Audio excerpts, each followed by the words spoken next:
नमस्कार, I am doctor Ritu Sharma.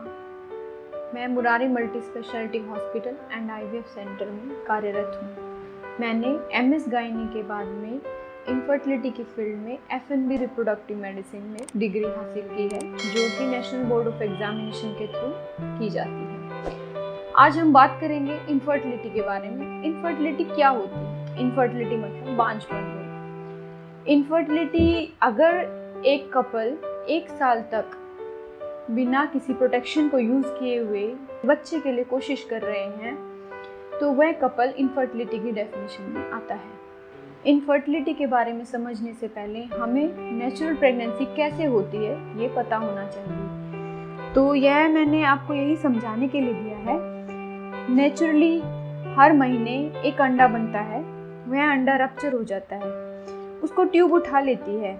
जब हम संबंध रखते हैं तो पति के वीर्य यानी कि शुक्राणु वजाइना में जमा हो जाते हैं, वो वहाँ से यूट्रस में जाते हैं, यूट्रस से ट्यूब्स में जाते हैं और ट्यूब्स के अंदर एग और स्पर्म मिलकर एम्ब्रियो बनाते हैं और वो एम्ब्रियो आकर यूट्रस में इम्प्लांट हो जाता है। अगर नेचुरली प्रेगनेंसी हो जाती है तो ठीक है, नहीं होती है तो यूट्रस की परत मेंसेस की फॉर्म में बाहर निकलती है। इसीलिए मेंसेस आना और प्रेगनेंसी होना एक दूसरे से जुड़े होते हैं।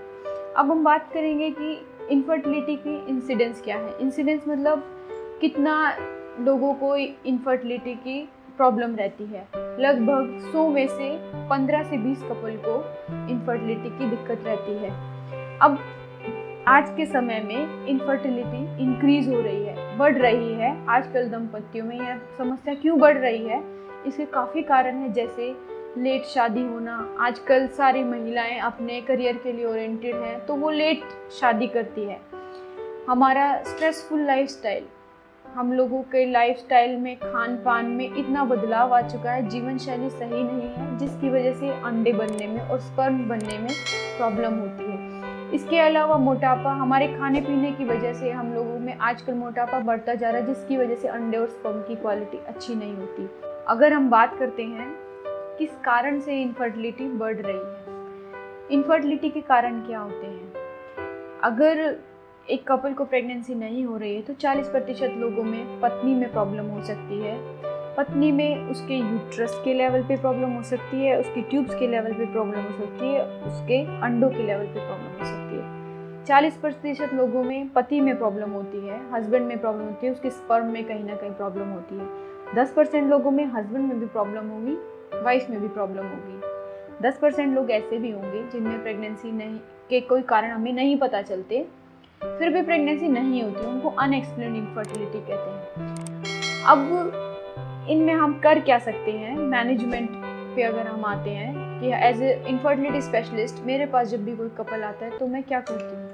पेशेंट्स का हमको ये सारी चीज़ें देखने के लिए, ट्यूब्स देखने के लिए, उसके यूट्रस देखने के लिए, उसकी ओवरीज देखने के लिए उसका हम प्रॉपर इवैल्यूएशन करते हैं, जिसमें हम उसके कुछ ब्लड टेस्ट करते हैं, अल्ट्रासाउंड करते हैं, हम पति का वीर्य की जांच करते हैं, सीमन एनालिसिस जिसको बोलते हैं, और उन सब चीज़ों को ध्यान में रखते हुए पेशेंट का एक डायग्नोसिस बना के कि उसको किस कारण से इनफर्टिलिटी हुई है, हम उसका आगे ट्रीटमेंट करते हैं। इनफर्टिलिटी के मैनेजमेंट में कपल भी अपना सहयोग दे सकते हैं। इन दवाइयों के अलावा कपल को भी कुछ चीज़ों का ध्यान रखना होता है, जैसे उनका ब्लड प्रेशर, उनका शुगर का लेवल, उनका वेट, ये सब कंट्रोल में होना चाहिए। अगर हम स्मोकिंग, अल्कोहल या तंबाकू कुछ भी इस्तेमाल करते हैं तो हमें वो बंद कर देना चाहिए, क्योंकि ये दोनों चीज़ें ही स्पर्म पे भी और अंडे पे भी दोनों पे असर दिखाती हैं।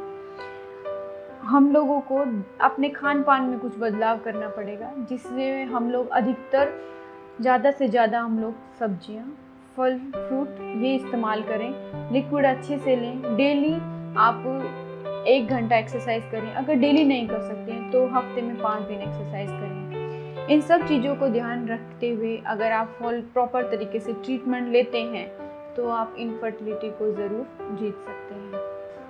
आशा करती हूँ कि आज की हमारी ये बातचीत आपको आपकी प्रेगनेंसी की जर्नी में सहायता करेगी। धन्यवाद।